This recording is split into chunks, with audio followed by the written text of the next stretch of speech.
오늘은 향후 10년 동안 부동산에 투자하여 결론적으로 꼬마 빌딩까지 작지만 건물주가 될 수 있는 미래지향적인 투자법에 대해서 알아보겠습니다.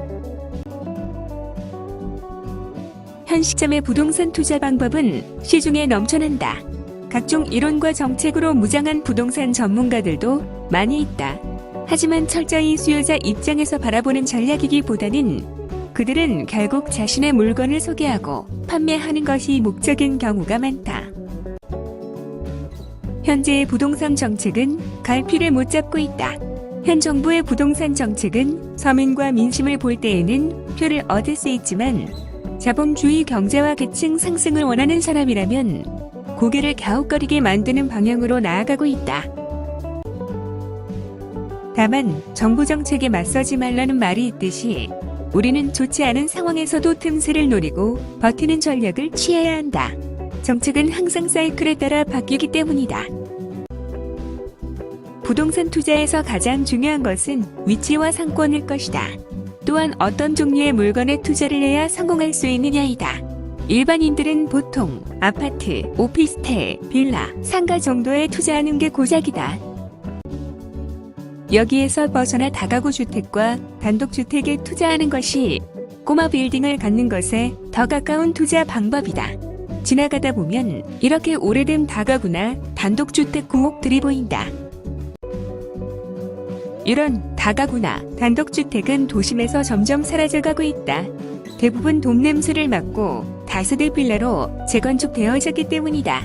그래서 도심의 다가구 단독주택은 더욱 희소가치가 생긴다. 도심에 존재하는 단독주택은 요즘 귀한 존재다. 다가구나 단독은 유형에 따라 월세 수익과 시세 차익 등 두 가지를 동시에 만족하여 여러 방면의 활용이 가능해서 물릴 확률이 굉장히 적다. 단독과 다가구 주택의 투자자라면 반드시 인구가 밀집된 도심 지역에 관심을 가져야 한다. 이 부분은 굉장히 중요하다. 현 시점의 부동산 정책을 토대로 앞으로는 양극화가 더욱더 심해질 것으로 판단되기 때문이다. 그렇기에 돈과 사람은 더더욱 도심으로 몰릴 것이다.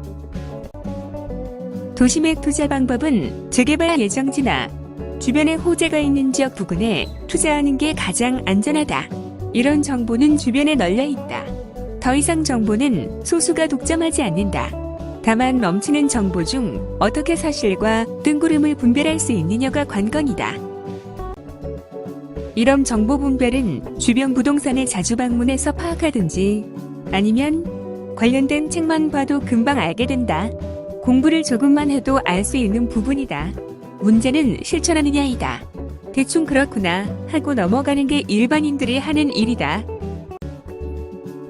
이제 주요한 물건이 포착됐다면 대출을 활용해 다가구나 단독을 매입하고 월세 수익으로 이자를 감당하면서 버티다가 주변 개발이나 호재의 진행 과정에 따라서 토지가격 상승 차익으로 빠져나올 수 있다.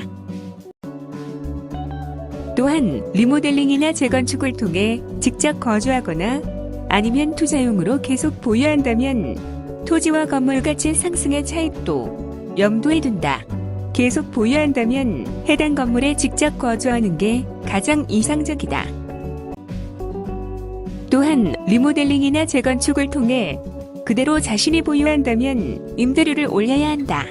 전세금을 올리든지 임대료를 올려서 리모델링이나 재건축 비용의 이자를 충당해야 한다. 재료가치나 개발 호재, 지역에 자신이 직접 거주하거나 투자 목적으로 장기 보유하면 100이면 100, 토지와 건물 가치는 더 상승하게 된다. 도심의 신축주택을 보면 소규모 건축업자나 개인들이 구옥을 매입해 건물을 허물고 지은 것이 대부분이다. 이들은 임대료를 얻는 것보다 당장의 시세 차익을 목적으로 한다. 이들은 오래된 구옥을 땅값만 주고 사서 신축에 들어간 공사비와 이윤을 붙여서 매물로 내놓는다. 소규모 건축인 경우 수익이 적게는 2억 원에서 3억 원은 된다. 그래서 마지막 단계인 신축을 하겠다면 직접 공사를 수행하거나 경험이 많은 현장 대리인을 월급 주고 채용하면 된다. 이후 대리인은 관리인을 시키던지 아니면 자신이 직접 하든지 결정한다.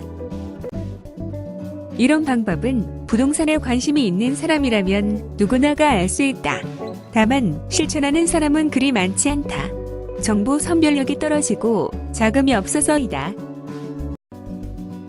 이미 오래전부터 돈 냄새를 맡고 이런 방법을 통하여 수익을 보는 사람이 꽤 많아지고 있으며 그래서 쓸만한 구옥들이 많이 사라지고 있다. 좋은 구옥들이 전부 신축화가 되기 전에 빨리 시작하는 편이 좋을 것이다. 과거 굵직한 신도시나 고속도로가 뚫리는 건 누구나 아는 이야기였다.